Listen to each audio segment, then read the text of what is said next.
किसान साथियों राम राम। आशा और उम्मीद करता हूं कि आप सब ठीक ठाक होंगे। साथियों, कुछ किसानों के कमेंट आ रहे हैं, कुछ किसानों के फ़ोन भी आ रहे हैं कि नरमा के अंदर जो उखेड़ा रोग आता है उसका कोई स्थायी और परमानेंट इलाज बताइए, क्योंकि उखेड़ा को रोकने के लिए किसान भारी भरकम दवाओं का खर्चा करता है, पैसे लगाता है, परंतु ये रुक नहीं पाता। और मैं आपकी जानकारी के लिए बता दूं कि ये उखेड़ा जब आता है तो नरमे की लगभग आधी से ज़्यादा फसल को नुकसान करता है। उत्पादन 50 से भी 40-30 पर लाके खड़ा कर देता है। किसान की 6 महीने की मेहनत, और मैं तो कहूँगा 8 महीने की मेहनत, जो 8 महीने की खेती है वो पानी में बह जाती है। मैं इस पर आपको कुछ बातें बताने जा रहा हूँ, थोड़ा ध्यान करके सुनिए, किसानों तक शेयर भी करिए। देखिए, मेरे को इधर उधर की फ़ोटो जोड़नी नहीं आती, मैं आपको जो है वो असलियत है वो बता रहा हूँ कि इस तरीके से ये कंट्रोल हो सकता है और इससे आपको फ़ायदा हो सकता है। खेती के ऊपर अनेक प्रयोग मैंने किए हैं, ये वास्तविकता सच्चाई है। बहुत से वीडियो भी खेती किसानी को रोग रोकने के लिए हमने वीडियो पर ये चैनल पर अपलोड भी कर रखे हैं और करते भी रहेंगे। भाव आदि के बारे में लगातार हम जानकारी दे रहे हैं, आपको सबको पता है। और इसीलिए मैं कहता हूं कि देखिए, आपका ज्ञान बढ़ाना है तो हमारे इस चैनल को सब्सक्राइब कर लें। आपका पैसा भी बचेगा, आपको वास्तविकता का भी पता चलेगा और आपकी फसल भी बचेगी। साथियों, शेयर करना जरूरी है, क्योंकि भारी भरकम किसानों के मेरे पास फ़ोन आते हैं। वीडियो नहीं पहुंचने के कारण एक दिन में 100 फ़ोन आ जाते हैं। कुछ उठा पाता हूँ, कुछ उठा ही नहीं पाता, इसलिए शेयर करके किसानों को जानकारी देने का काम करें। साथियों, नरमा के अंदर 2 प्रकार का उखेड़ा आता है। पहला उखेड़ा जो है वो एकदम से पौधा हरा के हरा ही मुरझा जाता है और सारे के सारे पत्ते लटक जाते हैं।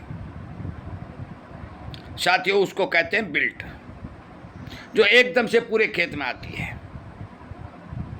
और इस बिल्ट को रोकने के लिए मैं आपकी जानकारी के लिए बता दूं कि कुछ किसान या हमारे कृषि वैज्ञानिक कोबाल्ट क्लोराइड जो के इस्तेमाल के बारे में बात करते हैं कि 1 ग्राम प्रति एकड़ के हिसाब से, 1 ग्राम प्रति टंकी के हिसाब से ये डालिए।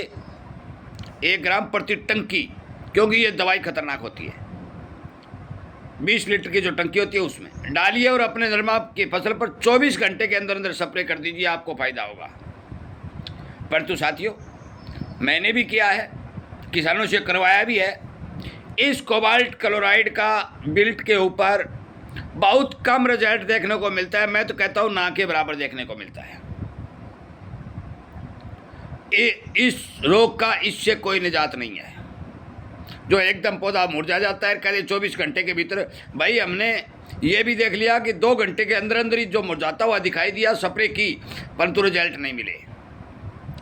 दूसरा आता है पीले पत्ते होकर के नरमा धीरे धीरे खत्म होना शुरू करता है। पत्ता नीचे से पीले होते हैं, ऊपर तक चले जाते हैं, धीरे धीरे वो पत्ते झड़ जाते हैं और सीधा डंठल निकल जाता है, टिंडू अलग दिखाई देने लग जाता है। इस उखेड़े को रोकने के लिए भी भाई देखिए, मैंने तो हिसार तक के वैज्ञानिकों के पास जाकर मिट्टी ले जाकर के ये ट्रायल करने का भी काम किया है कि इस मिट्टी के अंदर कौन से बैक्टीरिया ऐसे हैं जो जड़ों को नुकसान पहुंचा रहे हैं, परंतु उन्होंने भी मेरे को कुछ नहीं बताया, क्योंकि उनके पास इलेक्ट्रॉनिक सूक्ष्मदर्शी होता है। मैं पूरी जानकारी दे रहा हूँ, जो हमने बीती है, हमारे में यंत्र बीती है, हमने ट्रायल किया है। उनके पास इलेक्ट्रॉनिक सूक्ष्मदर्शी होता है, उससे वो देख सकते हैं। परंतु साथियों, एक विडंबना ये है कि हमारे वैज्ञानिकों को इस बात का ही पता नहीं है। सच्चाई है कि कौन से हानिकारक जीवाणु नरमा की जड़ के अंदर रोग लगाते हैं, कौन से इसको नुकसान कर रहे हैं। दूसरी, मैं किसी की बाइकाट नहीं कर रहा हूं, मैं सच्चाई बता रहा हूं। दूसरा, ICICR के वैज्ञानिकों ने भी हमारे यहाँ दौरा भी किया, मैंने खेत भी दिखाए, पौधे को उखाड़ करके भी दिखाए।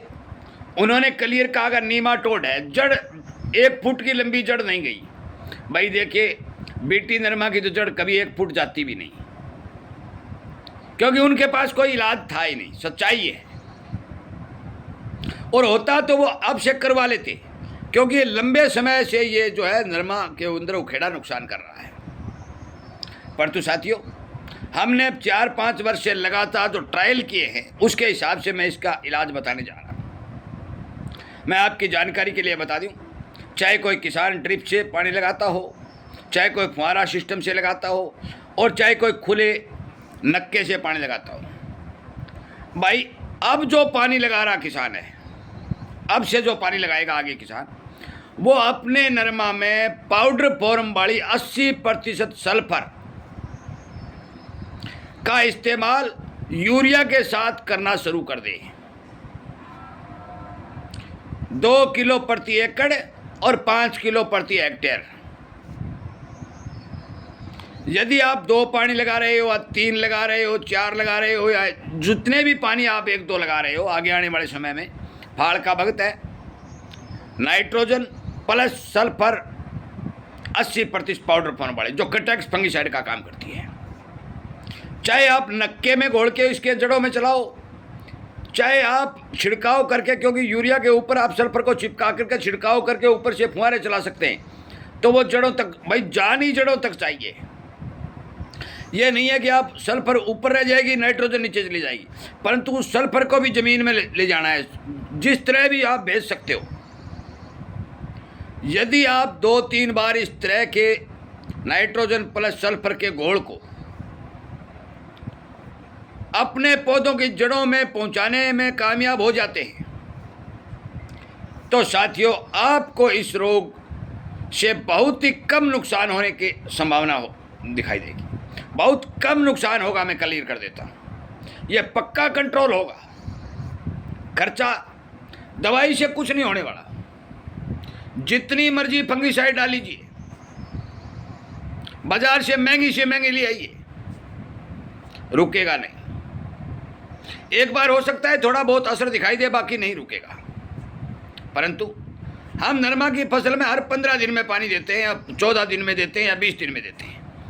यदि आप उस पानी के साथ सल्फर का प्रयोग करना शुरू कर दें, जो हम डोज बता रहे थे कि कोई 10-20 ग्राम सल्फर में तो कुछ होने वाला नहीं है, कम से कम 2-3 किलो प्रति एकड़ और 5 किलो लगभग प्रति हेक्टेयर के हिसाब से यदि आप चलाओगे, तो आपको ये रिजल्ट देखने को मिलेंगे कि आपके नरमा के अंदर जो बीमारी लगातार बढ़ रही है वो रुकेगी, और आपका नरमा सुरक्षित रहेगा, और आपका पैदावार बढ़ेगा, नुकसान कम होगा। हम ये नहीं कहते 100% रुक जाएगी, कोई एक पत्ता भी हिलेगा नहीं, परंतु हम ये ज़रूर कहते हैं कि आपका नुकसान बहुत कम देखने को मिलेगा। खर्चा आपका जो लगना है वो लगना ही है। यूरिया आप डालते हो, नाइट्रोजन तो आप डालते हो, एक सल्फर का इस्तेमाल अलग से करना है। जिन खेतों में दीमक की ज़्यादा समस्या है वो भी आप देख लेना। दीमक जो ज़मीन के ऊपर आ जाती है और फिर पौधे की जड़ों के ऊपर टच, जो जड़ें खराब हो जाती हैं, क्योंकि जिंदा चीज़ को दीमक नहीं खाती। दीमक को और कुछ नहीं मिलेगा, तो फिर यदि मरी हुई चीज़ नहीं मिलेगी तो फिर जिंदा की ओर जाएगी। उसके लिए आप कन्फिडोर जो एक्सपायर होती है बहुत सस्ती आ जाएगी, 300-400 रुपये की 1 लीटर आ जाएगी। कन्फिडोर का भी इस्तेमाल अपने नरमा की फसल में पानी के साथ या यूरिया में मिलाकर छिड़काव के साथ जैसे भी आप कर सकते हो, उसके प्रयोग से आपके खेत की दीमक नीचे चली जाएगी। मरेगी नहीं दीमक, दीमक कभी मरती भी नहीं। जब आप दवाई डालते हो तो होता क्या है कि इनके जो ऊपर वाले जो आदमी, जो दीमक के जीव है, जो काम करने वाले, वो बता देते हैं कि ऊपर खतरा है, तो ये नीचे चली जाती है, इसलिए मरेगी तो ये नहीं। परंतु आप जो इस जहर का इस्तेमाल करोगे ये नीचे चली जाएगी, आपके पौधों को नुकसान नहीं करेगी। सल्फर जो है वो कंटैक्ट फंगिसाइड का काम करेगी, नीमाटोड को भी कंट्रोल करने का काम करेगी, और आपके पौधों की जड़ों को सुरक्षा प्रदान करने का काम करेगी। मैं क्लियर कर देता हूँ।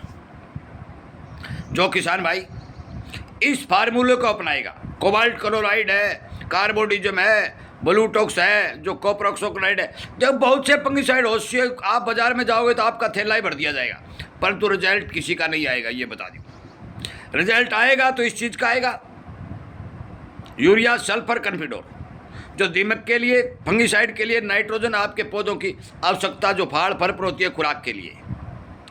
और यदि फिर इनका नहीं आएगा तो किसी का नहीं आएगा। कुछ हमारे साथी डीएपी का इस्तेमाल करते हैं, हम मना नहीं कर सकते, आप डीएपी डाल सकते हो, पौधों को ताकत मिलेगी, परंतु उखेड़ा रोग में उसका कोई मतलब नहीं है, क्योंकि डीएपी कोई फंगिसाइड नहीं है, ना कोई निमाटोड को रोकता है। डीएपी में नाइट्रोजन और फास्फोरस दोनों पोषक तत्व होते हैं। जो डीएपी में नाइट्रोजन दी होती है वो फास्ट पौधों को उपलब्ध हो जाती है और फास्फोरस फास्ट हो जाती है, जिसके कारण डीएपी के रिजल्ट आते हैं। हमने कई बार आपको वीडियो बनाया भी है। आप इस चीज़ का प्रयोग करिए, आपकी फसल, हमें लगता है, हमें विश्वास भी है भी आपकी फसल ठीक रहेगी। नरमा के अंदर ताकतवर स्प्रे जो आपको करनी है, बाजार से बचना है, तो हमने वो बना करके, वीडियो बना करके हमारे चैनल पर अपलोड कर रखा है। बीमारी की स्प्रे भी लगातार हम वीडियो बना कर अपलोड करने का काम कर रहे हैं। थ्रिप के लिए, गुलाबी सुंडी के लिए,